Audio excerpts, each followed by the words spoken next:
Eh, Assalamualaikum warahmatullahi wabarakatuh.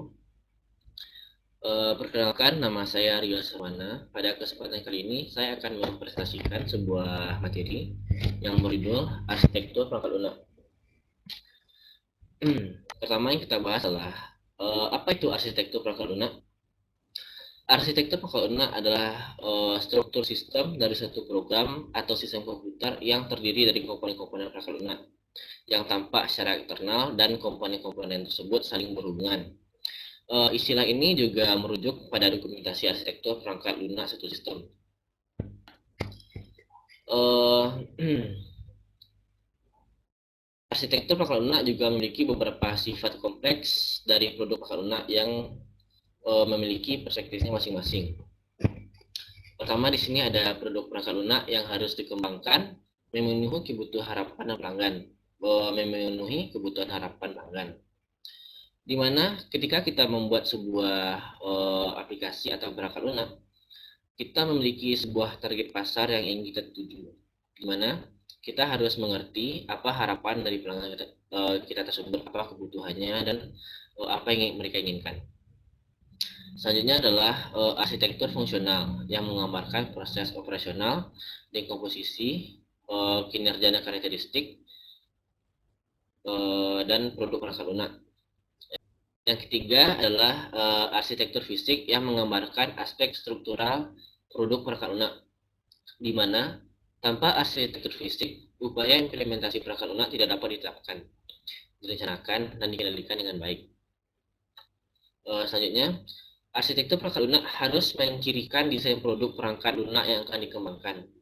Hal ini membutuhkan kerajinan dari berbagai jenis diagram desain, pandangan, dan dokumentasi yang menggambarkan arsitektur perangkat lunak tersebut. Kategori umum dari dokumentasi desain meliputi pertama adalah deskripsi arsitektur fungsional dan representasi. Yang contohnya seperti spesifikasi fungsional, hierarki dekomposisi fungsional, diagram aliran data, mode perilaku, dan kamus data. Yang kedua adalah deskripsi arsitektur fisik dan representasi desainnya.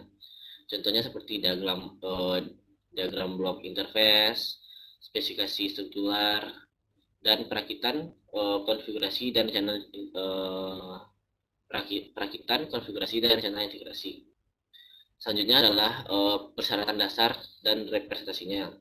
Contohnya seperti persyaratan perangkat lunak, spesifikasi interface, dan kebutuhan basis data. Yang terakhir adalah deskripsi lingkungan komputerasi dan spesifikasi proses pengembangan dan dokumentasi desain. Karena hubungan dan ketergantungan ini memiliki hubungannya masing-masing, oleh karena itu ada beberapa faktor yang mempengaruhi atau mendukung perangkat lunak untuk selalu berkembang. Di antaranya pertama adalah hubungan kebutuhan pemangku dan kepentingan. Pertama adalah karakteristik operasional produk, di mana para pemangku kepentingan berharap untuk produk dan pekerjaan mereka banyak diminati.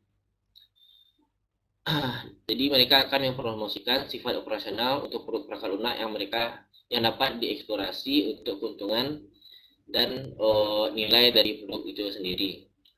Kedua adalah karakteristik kinerja produk, di mana pemangku kepentingan memiliki efektivitas dan daya tangkap yang tinggi.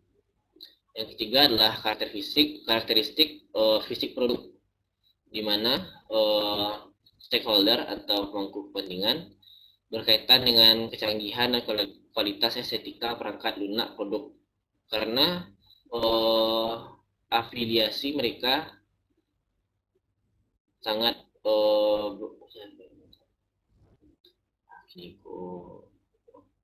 yang ketiga adalah karakteristik produk, di mana stakeholder harus memikirkan karakteristik dari produk tersebut agar bisa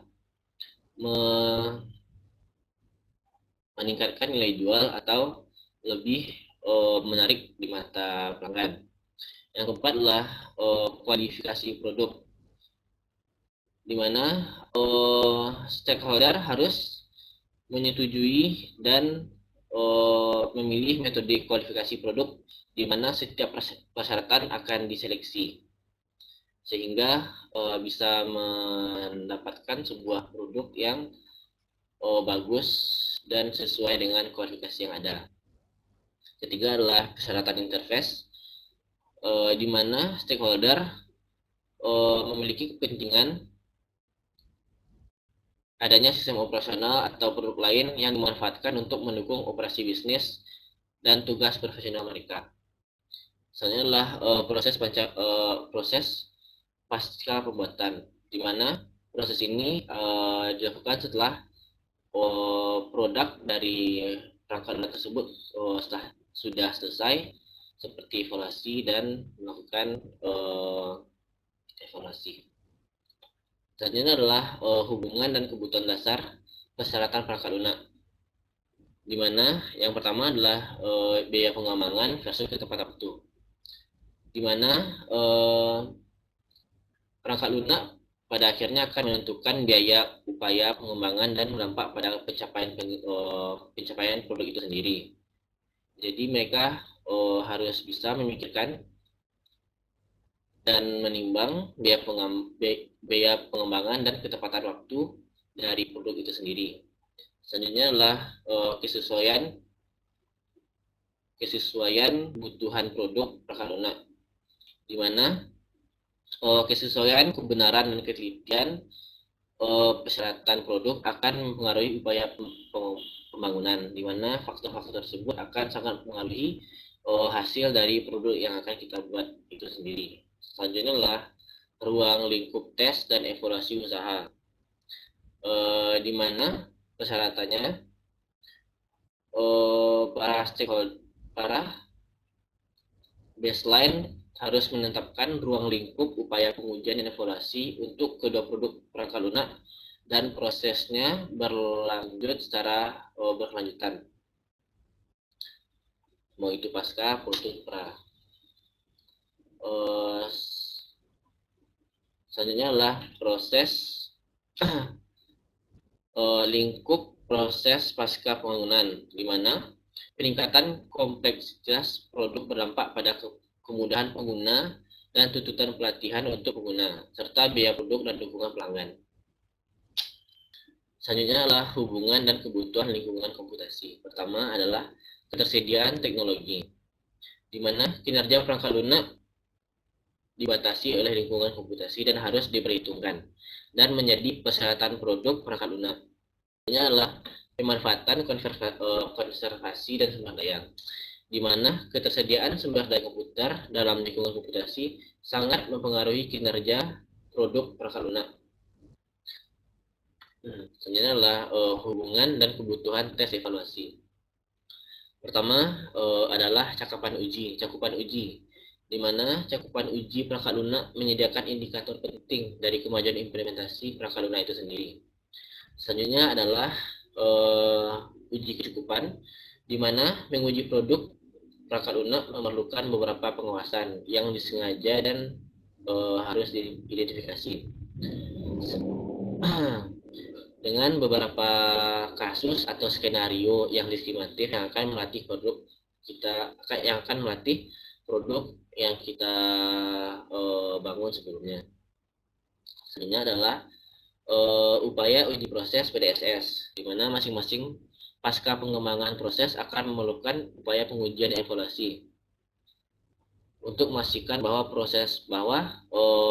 program tersebut siap untuk digunakan. Selanjutnya adalah pengujian regresi, di mana selama implementasi perangkat lunak, kode yang ada telah melayani pengujian dan perlu diuji ulang setelah perubahan dicapai, sehingga produk yang kita hasilkan terjamin kualitasnya. Selanjutnya adalah hubungan dan kebutuhan arsitektur fungsional. Yang pertama adalah verifikasi desain struktural, di mana persyaratan perangkat lunak menghasilkan definisi fungsional perilaku yang dapat mengekspresikan respon perangkat lunak terhadap stimulus yang dapat diidentifikasikan. Selanjutnya adalah konfirmasi alokasi kinerja, di mana rentang kinerja fungsional harus ditunjukkan untuk memenuhi tingkat kinerja yang ditentukan oleh persyaratan perangkat lunak. Selanjutnya adalah integritas spesifikasi, di mana arsitektur harus ditunjukkan untuk mengatasi semua keadaan operasional atau sistem dalam mode operasi. Selanjutnya adalah asimilasi fungsional, di mana masing-masing unit fungsional harus ditugaskan ke unit struktural, di mana ia dapat digabungkan, terintegrasi, dan dipadukan dengan fungsi yang serupa. Selanjutnya adalah yang terakhir, hubungan dan kebutuhan proses pengembangan. Pertama adalah verifikasi efektivitas proses, di mana masing-masing PDSS proses dalam hal ini seperti prosedur terlatih, staf yang memenuhi syarat, harus diverifikasi untuk memastikan kesiapan operasional dan utilitas. Selanjutnya adalah kelengkapan proses, di mana keseluruhan desain dan pelaksanaan setiap proses pasca pembangunan harus diverifikasi agar konsisten dengan arsitektur perangkat lunak dan harus diverifikasi agar konsisten dengan arsitektur perangkat lunak yang telah dicanangkan. Sekian presentasi saya. Terlebih terkurang saya mohon maaf. Wabillahi taufiq wal hidayah. Wassalamualaikum warahmatullahi wabarakatuh.